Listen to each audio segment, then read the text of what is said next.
বিসমিল্লাহির রহমানির রহিম। ধন্যবাদ যিনি উপস্থাপন করতেছিলেন প্রশাসনিক কর্মকর্তা ঢাকা সিটি কর্পোরেশন জনাব মাহবুব সাহেবকে। উপস্থিত সম্মানিত নেতৃবৃন্দ, আজকে যে প্রোগ্রামটি অনুষ্ঠিত হচ্ছে সেটা ছাত্র জনতা জুলাই গণঅভ্যুত্থানের স্মরণে। আজকে সারা দেশেই করোনা, ডেঙ্গু, চিকুনগুনিয়া তার প্রতিরোধের জন্য সচেতনতা বৃদ্ধির জন্য মূলত আজকে এই অনুষ্ঠানটি র্যালিটি অনুষ্ঠিত হতে যাচ্ছে। খুব সুন্দরভাবে এক্সপ্লেন করেছে আমাদের ঢাকা সিটি কর্পোরেশন দক্ষিণের ম্যাম জনাব ফাতেমা জোহরা। এখানে উপস্থিত রয়েছেন অত্র বিদ্যালয়ের অত্যন্ত পরিশ্রমী স্বচ্ছ মাননীয় প্রধান শিক্ষক সাহেব, সহকারী প্রধান শিক্ষক দ্বয় রয়েছে এবং সমাজ কল্যাণ কর্মকর্তা রয়েছে, ঢাকা সিটি কর্পোরেশন দক্ষিণের পরিবেশ কর্মকর্তা রয়েছে, এনে সিটি কর্পোরেশনের অন্যান্য কর্মকর্তাবৃন্দ রয়েছে। উপস্থিত ছাত্র শিক্ষক অভিভাবক ভাই বোনেরা, প্রিয় সাংবাদিক ভাই, আসসালামু আলাইকুম। আজকে যে আমার সিটি কর্পোরেশনের যে স্বাস্থ্য কর্মকর্তা ম্যাডাম বলেছেন, কিছু গুরুত্বপূর্ণ কথা সংক্ষিপ্ত হলে খুব সুন্দরভাবে এক্সপ্লেন করেছেন যে ছাত্ররাই জাতির ভবিষ্যৎ, আগামী দিনে তারাই দেশের হাল ধরবে। এটাই ইতিহাস বলে, অতীতে হয়েছে, বর্তমানে আছে, সামনে হবে।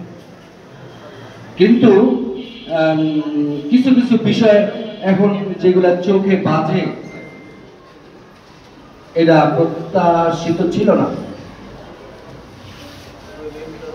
সুতরাং আমরা স্টুডেন্টরাই যখন একটা দেশ এবং জাতির সংকট তৈরি হয়, তখন ছাত্র এবং তরুণরাই এগিয়ে আসে জাতিকে রক্ষা করার জন্য।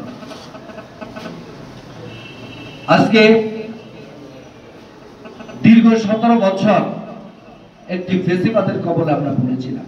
যদিও আপনার অনেক ছোট, 17 বছর মনে এখনো হয়নি, ইতিহাসগুলা আপনাদের জানাবো। এদেশে কোনো ভোট ছিল না, এক ব্যক্তি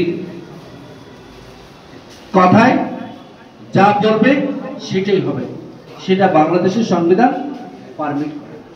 যদি 18 কোটি মানুষ থাকে, 300 আসন রয়েছে, সকলে ভোট দেয়, তাদের প্রতিনিধি নির্বাচিত করবে। সংবিধান আমার রাইট, সে রাইটকে তারা প্রতিষ্ঠিত হতে দেয়নি। যে পতিত যে একটা সরকার ছিলেন, তারা কখনোই ঐক্যবদ্ধ হতে দেয়, ছাত্রদেরকেও দেয় নাই। বিভিন্ন দাবি দেওয়া ছাত্রদের ছিল, শিক্ষকদের ছিল, সকল শ্রেণী পেশা মানুষেরই দাবি দেওয়া ছিল। সকল দাবি দেওয়াকে উপেক্ষা করে তারা এককভাবে এক ব্যক্তির ইশারায় রাষ্ট্র পরিচালনা। দীর্ঘ 17 বছরে মায়ের মুখ খালি হচ্ছে। অনেক ছাত্র ছাত্রী হারিয়েছে। আমরা সাংবাদিক বলেন, হুজুর বলেন, মাদ্রাসা ছাত্র বলেন, স্কুল ছাত্র বলেন, অনেক আমাদের সন্তানদেরকে আমরা হারিয়েছি দীর্ঘ 17 বছর, শুধু হক এবং ইনসাফের জন্য। এই দেশে যেহেতু আমি নাগরিক, ভোট দেওয়ার আমার অধিকার রয়েছে, এটা আমার একটা হক। দীর্ঘ 17 বছর যুদ্ধ হয়েছে হক ইনসাফের জন্য। তার প্রতিফলন জুলাই আগস্টে প্রতিফলিত হয়েছে। 5ই আগস্ট আপনারা দেখেছেন। এই এতটুকু মনে আপনারা বুঝেন যে 5ই আগস্ট এবং পৃথিবীর ইতিহাসে এত বড় অভ্যুত্থান আর কখনো হয়নি। রাষ্ট্র এইভাবে যেভাবে যন্ত্রগুলোকে ব্যবহার করেছে, সকলেই তারা চলে গিয়েছে। আর অতীতে বাংলাদেশে আরো অভ্যুত্থান, গণঅভ্যুত্থান, বিপ্লব হয়েছে, কিন্তু এত বড় হয়নি। হ্যাঁ, দীর্ঘ 17 বছর আন্দোলনের ফসল হচ্ছে জুলাই এবং আগস্ট।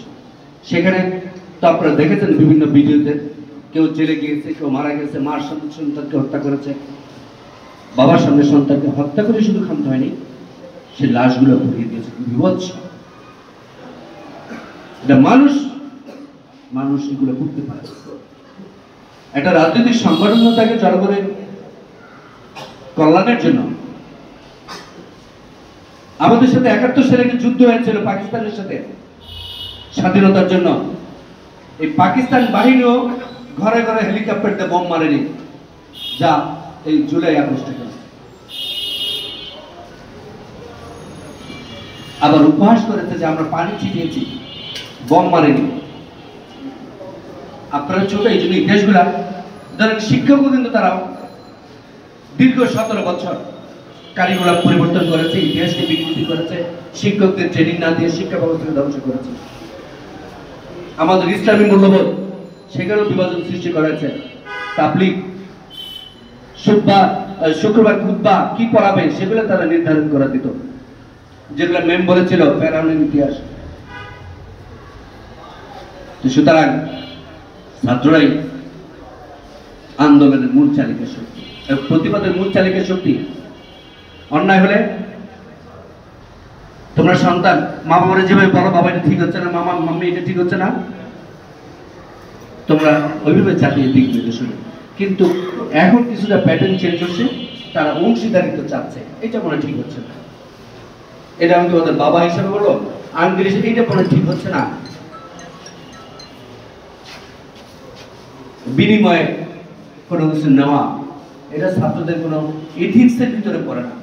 ম্যামও ছাত্র, এখানে সবাই, আমরা তো ছাত্র ছিলাম।